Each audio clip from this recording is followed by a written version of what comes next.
Le projet de loi portant statut de pupille de la nation adopté à l'unanimité des votants du jour à l'Assemblée législative de transition. C'est une loi qui permettra de fournir aide et assistance aux familles des victimes des attaques terroristes et plus particulièrement aux orphelins. Tous les détails en début de journal. Le prix du pain reste inchangé, 150 francs CFA. Par contre, le poids connaît une baisse de 40 grammes. La baguette de pain fait désormais 160 grammes. C'est le compromis auquel est parvenu le gouvernement burkinabé, la Ligue des consommateurs, la fêtière des boulangers et les acteurs du secteur privé à l'issue d'une rencontre hier. Il a été annoncé également des mesures pour la réduction du prix des produits comme le riz, le sucre et l'huile. Et puis le voyage du pape est reporté sine die pour raison de santé. Le Vatican confirme que le souverain pontife souffre de douleurs au genou. Le pape avait prévu de se rendre à RDC et au Soudan du Sud du 2 au 7 juillet. Bonsoir, ravi de vous retrouver pour ce journal. Deux projets de loi adoptés aujourd'hui par les députés relatif au statut de pupille de la nation et le deuxième au statut de martyr et d'invalide de la nation. Un autre projet de loi relatif au statut des héros de la nation n'a pas trouvé le consentement des députés.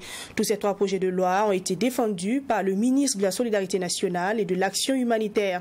Des projets de loi qui visent non seulement à fournir aide et assistance aux orphelins, mais aussi à magnifier la bravoure et le courage des héros de la nation. En direction de l'Assemblée législative de transition avec Maxime Choïd-Bambara.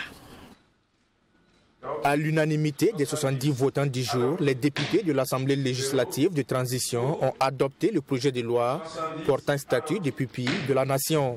Ce projet de loi vient en modification de la loi 062 du Conseil national de transition CNT du 6 septembre 2015 qui n'a pas pu être appliquée jusque-là du fait de l'absence de texte d'application, mais aussi de certaines insuffisances qu'elle présentait.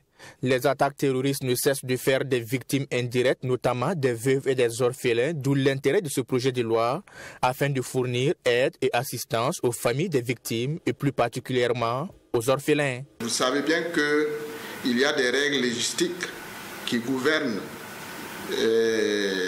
la relecture d'un texte législatif. En substance, il ressort que si plusieurs dispositions sont touchées, il convient donc de proposer une nouvelle loi. Aussi, vous verrez dans l'exposé des motifs que nous avons fait des précisions en disant que c'est en relecture de la loi 062. Ce projet de loi est structuré en 4 chapitres et comporte 12 articles.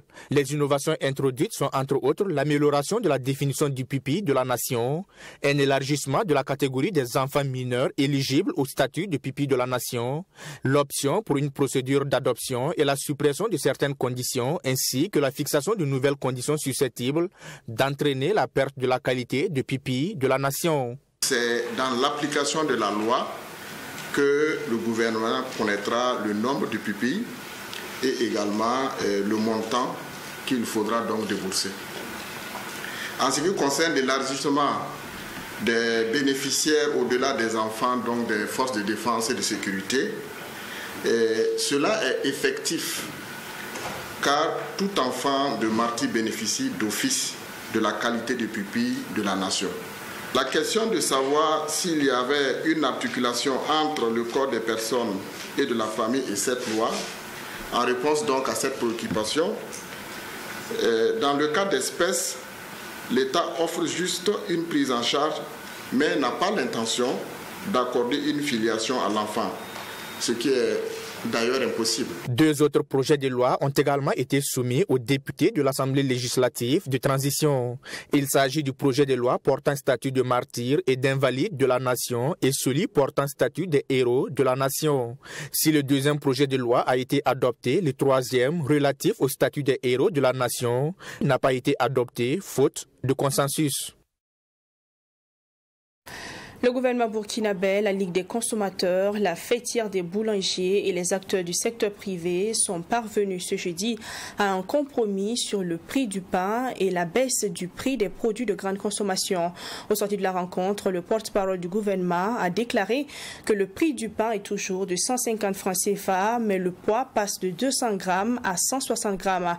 Il a annoncé également des mesures pour la réduction du prix des produits comme le riz, le sucre et l'huile. Les détails de cette rencontre avec Abdouraï Meignet. Après des tractations et la mise en place d'une cellule de crise, le gouvernement et ses partenaires du secteur privé ont enfin trouvé un compromis, chose qui permettra dans les jours à venir la baisse du prix des produits de grande consommation comme le riz, le sucre et l'huile. Au sortir de la rencontre de ce 9 juin, le porte-parole du gouvernement a déclaré que l'État a consenti des efforts pour soulager les populations. Des efforts qui sont estimés à 14 milliards de francs CFA qui doivent permettre d'impacter sur le prix de ces produits. Il s'agit donc de maintenir une baisse de la valeur en douane, induisant donc une baisse des droits de douane. Cette baisse est de 2,25 milliards pour ce qui concerne le riz, 3,4 milliards de francs CFA pour ce qui concerne le sucre et 9 milliards de francs CFA sur l'huile. Pour ce qui concerne le prix du pain, il restera à 150 francs CFA, mais le poids va baisser de 200 grammes à 160 grammes. Le gouvernement a également annoncé des mesures pour soutenir les boulangers qui font face à l'augmentation du prix du blé. La prise en charge directe des factures d'eau et d'électricité pour un montant maximum donc de 150 000 francs CFA par mois par boulangerie connue. La mise en place donc d'une ligne de crédit de 5 milliards de francs CFA dont les conditions de fonctionnement seront fixées par un comité tripartite, c'est-à-dire État, boulangerie et banque. La mise en place d'un programme de renforcement donc des capacités de gestion au profit des boulangeries. Et enfin, l'État a encouragé donc les importateurs de farine de blé à acquérir une proportion auprès des moulins locaux pour réduire donc le prix par un effet d'économie d'échelle. Au sortir de la rencontre, les acteurs du secteur privé et les défenseurs du droit des consommateurs ont tous félicité l'effort consenti par le gouvernement. Ils souhaitent que cela impacte surtout le panier de la ménagère. Nous tenons d'abord à dire merci au gouvernement pour cette ouverture, pour en tout cas cet accompagnement vis-à-vis des acteurs, et nous osons espérer que cela va se répercuter au niveau des détaillants pour que le consommateur puisse en profiter. Il ne s'agira pas d'accorder des faveurs à des importateurs pour que le consommateur final n'en profite pas. C'est pourquoi nous insistons sur le fait que les détaillants aujourd'hui doivent emboîter la même trompette pour observer un minimum de solidarité, un minimum de sacrifice, surtout en cette période d'inflation jamais égalée. Le porte-parole du gouvernement a pour sa part salué l'intégrité des acteurs du secteur privé et déclaré que la baisse du prix se fera progressivement, le temps pour les commerçants d'écouler les anciens stocks. Brevet d'études du premier cycle BEPC session 2022, les résultats ont été proclamés ce 10 juin. Au jury 8 du centre de composition du lycée Le Réveil, 320 candidats ont été enregistrés et le 10 jury a fait un taux de succès de 27% à l'issue du premier tour. Il y a évidemment de la joie pour les candidats admis, mais aussi de la tristesse pour les candidats malheureux. De notre côté, il y a aussi ceux qui ont une chance de décrocher le BEPC. Toutes les émotions dans ce reportage de Salimatou Zongo, commenté par Lassida Kabouré. Il est 11h ce 10 juin au lycée privé du Réveil. C'est jour de proclamation des résultats du premier tour de l'examen du BEPC. Ici au jury numéro 8, c'est la délibération des résultats. Mine crispée, la peur au ventre, le visage de certains élèves traduit un air d'inquiétude. Mais cela ne sera pas pour longtemps. Les premiers cris de joie se font entendre. Accompagnés ou seuls, ils viennent voir les résultats. On ne peut pas expliquer, mais vraiment, c'est vraiment waouh, quoi. On ne peut même pas parler. Je suis très contente, c'est ma deuxième fois que je suis très contente. Sentiment de joie. Je suis contente parce que j'ai eu mon BPC. L'année prochaine, ça sera la seule. Venue pour s'enquérir des résultats de sa fille, cette mère ne manque pas d'encourager sa fille, candidate malheureuse au BEPC session 2022. Il faut trouver le mot juste pour pour la consoler. Elle l'invite à redoubler d'efforts pour l'année à venir. Je l'encourage. Il ne faut pas qu'elle soit triste. Dieu voulant, l'année prochaine, ça va marcher. S'il y a la santé, tout ira bien. Selon le président du jury, les résultats de cette année ont été meilleurs comparativement à l'année précédente. Dans son jury, le taux de succès est au-delà de 25%. Nous avons un effectif de 376 candidats. Et sur les 376, il y a eu 103 admis, soit un taux de 27,39%. Voilà, pour ceux qui sont admis dès le premier tour. Maintenant, il y a ceux qui vont au second tour, donc eux, ils sont au nombre de 132. Mais quand je compare les résultats de l'année passée par rapport à ceux de cette année, bon, j'ai l'impression que quand même, les résultats sont meilleurs par rapport à ceux de l'année passée. Le rendez-vous est pris pour le lundi 13 juin prochain pour les épreuves écrites du second tour. Et les résultats sont attendus au plus tard le 15 juin. Les candidats auront à composer dans les épreuves de mathématiques et de français. Dans la suite de ce 20h, la coalition des chefs coutumiers était face aux hommes de médias ce vendredi, réunis en marge d'une assemblée générale. Cette coalition, qui regroupe des notabilités coutumières venues de divers horizons du Burkina, a appelé à un allègement des conditions de vie de l'ancien président Roch-Marc Christian Kaboré. Profitant de l'occasion, la coalition a également appelé les nouvelles autorités à améliorer le train de vie des Burkinabés qui font face à une cherté de la vie. Serge Kaboré. Eux, ce sont les chefs traditionnels garants de la tradition, communément appelés les bonnets rouges. Réunis ici en assemblée générale autour d'un regroupement dénommé Coalition des chefs coutumiers, ils appellent à la libération de l'ancien président du Faso, Roch-Marc Christian Kaboré, en résidence surveillée depuis sa chute du pouvoir le 24 janvier dernier. Nous demandons l'allègement de la situation sécuritaire de l'ex-président M. Roch-Marc Christian Kaboré, car il a été président et sa contribution dans ce combat aussi important, car le pays a besoin actuellement de tous ses fils et filles pour aider à surmonter cette étape très rude que notre patrie vit depuis quelque temps. Face aux conditions de vie des Burkinabés marquées par une augmentation des prix des denrées de première nécessité ainsi que la situation sécuritaire qui s'enlise, la coalition des chefs coutumiers interpelle les nouvelles autorités. D'abord, nous demandons aux nouvelles autorités de redoubler encore plus de vigilance pour faire face à cette crise majeure que nous vivons dans notre pays, à savoir l'insécurité, car si ce problème est résolu, les nombreux déplacements internes que nous avons retourneront dans leur localité. Présent à cette assemblée générale, le représentant du ministre en charge des affaires religieuses et coutumières a apprécié l'initiative tout en s'engageant à transmettre leurs doléances à qui de droit. C'est une initiative qui est louable, donc appréciée par les autorités du pays. Je pense que nous allons transmettre à qui de droit les doléances qui ont été formulées ce matin par la coalition des chefs coutumiers. Donc, aux plus hautes autorités de ce pays. Notons que la coalition des chefs coutumiers est un regroupement de plusieurs notabilités coutumières qui vise à intercéder auprès des autorités pour une amélioration des conditions de vie des Burkinabés dans la situation sécuritaire actuelle. Le mouvement pour la culture de la paix et l'amour de la patrie a annoncé hier 9 juin la deuxième édition des ambassadeurs de paix Awards prévue pour le 8 juillet prochain. Cette soirée se tiendra sous le thème « Quel plaidoyer pour la réinsertion sociale et éducative des enfants déplacés internes, le rôle des pouvoirs publics, des organismes de la société civile et des organismes de défense des droits de l'enfant ». Au cours de la dite soirée, les acteurs œuvrant pour la paix au Burkina Faso dans un contexte d'insécurité seront récompensés. Compte rendu de Annie Gladys Da, commenté par Wenlassida Kabouri.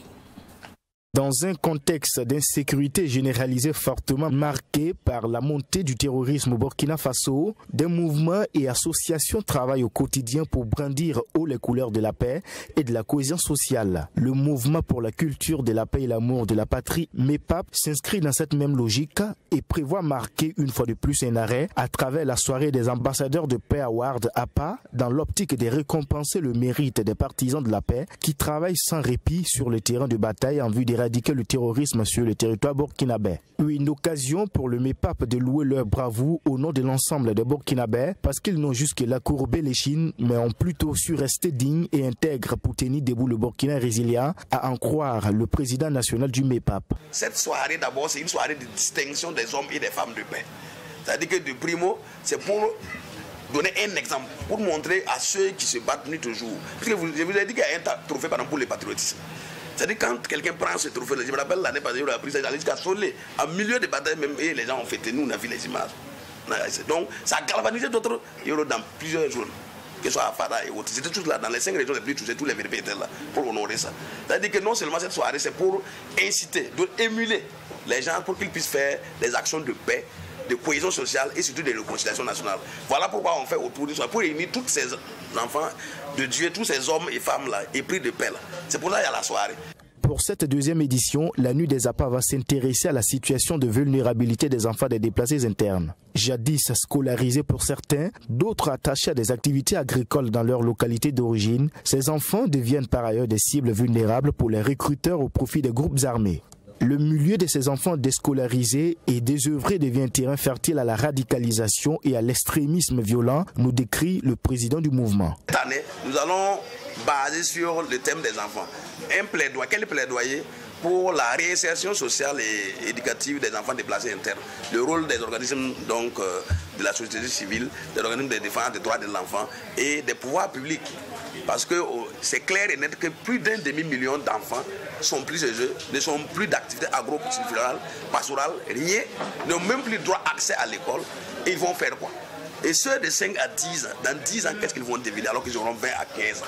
C'est-à-dire qu'ils n'auront appliqué la violence et ils seront même prêts à être recrutés par les activistes terroristes ou même dans les délinquances. Et c'est sûr et certain que si on ne fait rien pour les enfants-là, la situation sera pire même que le terrorisme. Le rendez-vous est donc pris pour le 8 juillet prochain pour la soirée des APA 2022, une occasion pour le MEPAP de faire un plaidoyer en faveur de ces enfants déplacés internes afin que de bonnes actions soient menées en faveur de leur réinsertion sociale et éducative, ce qui les éloignerait des couloirs d'enrôlement au bénéfice des ennemis du Burkina Faso.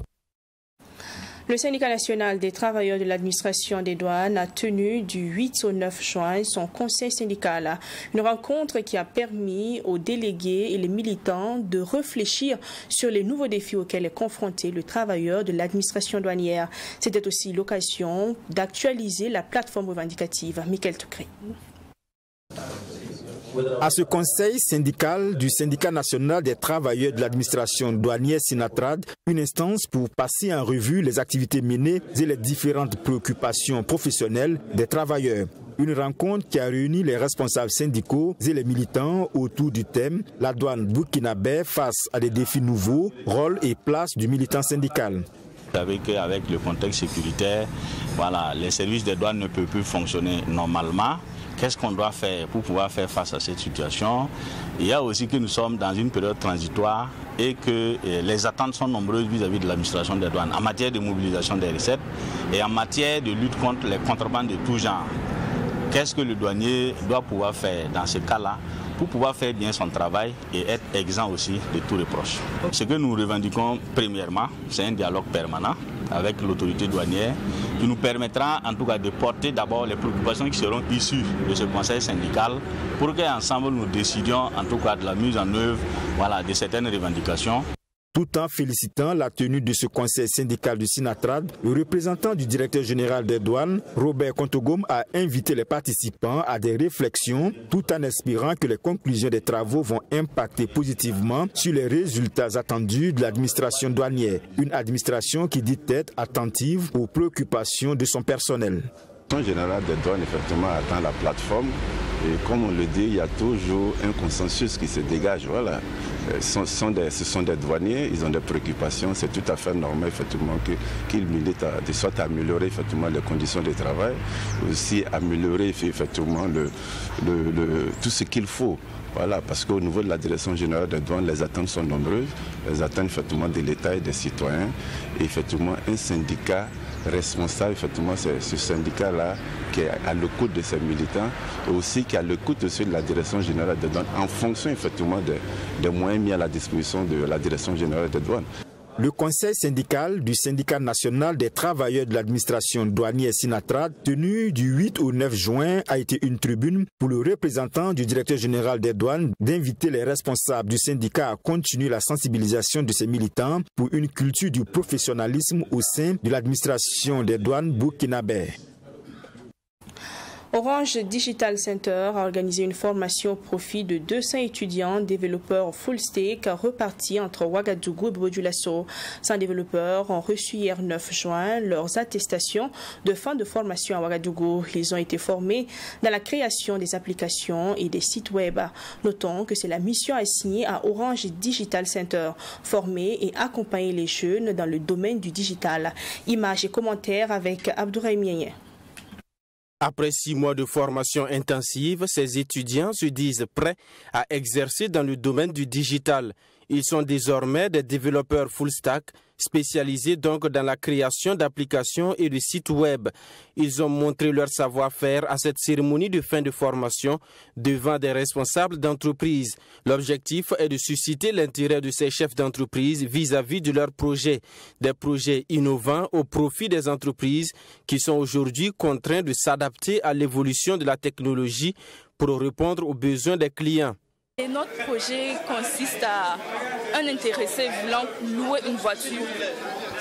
Un intéressé voulant louer une voiture va sur notre site, il se connecte d'abord, il crée son compte et il peut voir dans le catalogue tous les modèles disponibles dans notre site.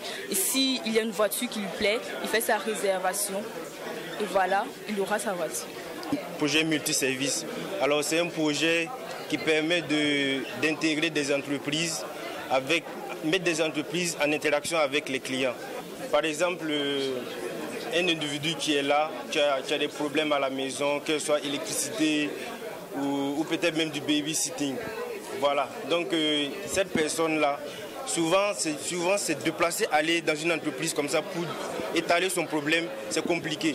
Pourtant le digital est là pour faciliter les choses. Donc notre application permet quand tu l'installes seulement, tu peux rentrer sur l'application, cliquer en quelques instants seulement, envoyer un devis pour que l'entreprise intervienne au lieu que vous-même vous déplaciez. Cette formation entre dans le cadre des activités de Orange Digital Center, qui est un centre de formation et d'accompagnement des jeunes dans le domaine du digital créé par Orange.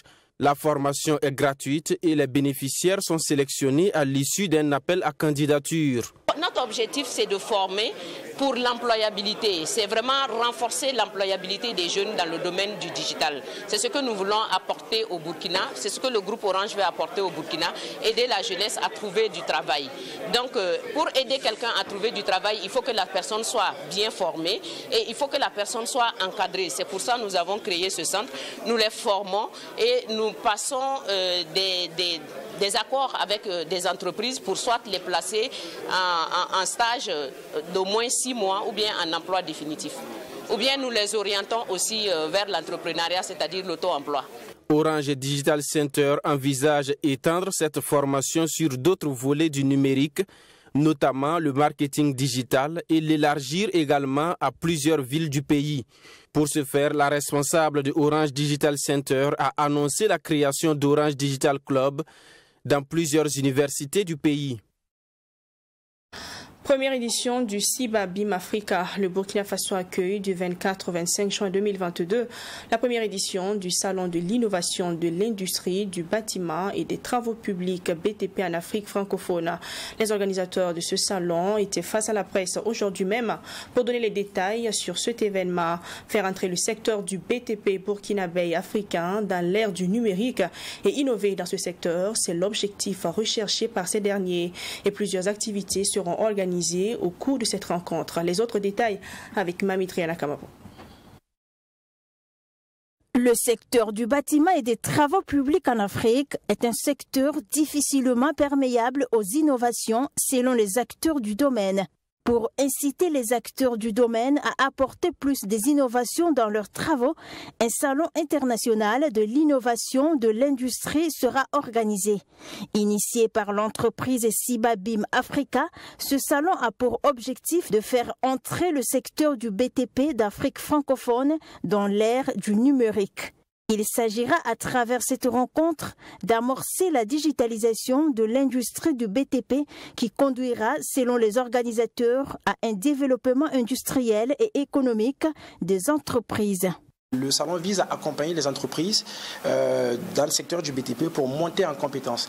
Et également, on va accompagner, parce qu'il parle de révolutionner ce secteur-là, parle logiquement d'inclure tout ce qui est formation.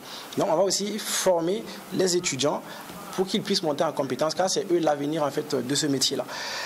Et aussi ça permettra de développer un écosystème numérique fiable permettant une interopérabilité des différents outils et logiciels durant tout le temps du projet et tout le temps du projet pendant les phases de travaux. Conscient des enjeux futurs de l'industrie de la construction en Afrique, ce salon a pour ambition d'adopter une stratégie d'implémentation du processus BIM en Afrique francophone afin de tirer profit des bénéfices de cette méthode. Une méthode qui se base essentiellement sur la technologie de l'information, de l'échange de données et surtout sur le travail collaboratif pendant le cycle de vie d'un projet. L'avantage, c'est quoi? C'est qu'on est en phase de conception. Du coup, ça sera plus simple de se réunir tous autour de la table pour discuter des problématiques rencontrées. Ça permet justement d'anticiper cela et d'éviter cela en phase de construction. Et logiquement, cela nous permet d'éviter les problèmes lorsqu'on construit déjà le bâtiment. Et l'avantage derrière, c'est qu'on va logiquement gagner en termes de temps, tout ce qui est en termes de temps et aussi en termes d'argent. Parce que quand on gagne du temps, logiquement, on gagne de l'argent. Prévu se tenir du 24 au 25 juin prochain, plusieurs thématiques seront abordées. Selon les organisateurs, il y aura également des rencontres B2B, des conférences et des ateliers de formation. Et les thématiques qui seront abordées seront la conception et la construction. Et bien sûr, après avoir conçu et construit, il faut maintenant exploiter les ouvrages qui ont été réalisés. Donc nous allons traiter de comment est-ce que nous pouvons exploiter ces ouvrages-là en intégrant le BIM. Et quand on parle d'exploitation, il faut aussi parler de maintenance, parce qu'il faut maintenir ces ouvrages-là en l'état. Et le BIM aussi permet justement de faire tout cela. Donc nous allons traiter de l'exploitation, de la maintenance, des différents usages possibles et des services que peuvent rendre le BIM ici, principalement en Afrique et au Burkina de façon plus précise. Et aussi, pour finir, nous allons traiter de l'organisation même et de la façon dont le BIM fonctionne de façon générale. À cette première édition du Salon international de l'innovation de l'industrie du BTP en Afrique francophone, plus de 10 pays d'Afrique et d'Europe sont invités. Plus de 200 professionnels du domaine ainsi que plus de 1000 participants sont attendus à ce rendez-vous. Et pour terminer ce soir, le Vatican a annoncé ce vendredi le report du voyage du pape en RD Congo et au Soudan du Sud, initialement prévu du 2 au 7 juillet. En cause, la santé du pape qui souffre de douleurs aux genoux. Aucune date de report n'a été communiquée pour l'instant. Le pape François contraint d'annuler sa visite prévue en République démocratique du Congo et au Soudan du Sud en raison de douleurs aiguës aux genoux. Le Saint-Père s'est dit attristé par cette annulation alors que les préparatifs battaient leur plein. Initialement prévu du 2 au 7 juillet, ce déplacement en Afrique devait conduire le souverain pontife à Kinshasa, Goma et Juba. Le Vatican n'a donné à ce stade aucune date de report. Le voyage prévu fin juillet au Canada pourrait également être menacé. L'état de santé du Saint-Père, âgé de 85 ans, est au centre des interrogations. Depuis plusieurs semaines, François se déplace en fauteuil roulant et son visage grimaçant lors de ses dernières apparitions publiques traduit ses souffrances. Il a notamment dû subir des infiltrations pour atténuer ses douleurs aux genoux. Le Vatican assure que les traitements portent leurs fruits, mais que le pape a besoin d'encore un peu de temps avant de pouvoir voyager à l'étranger. C'est la fin de ce journal. Merci de l'avoir suivi. On se retrouve demain 20h pour notre session d'information. Bonsoir.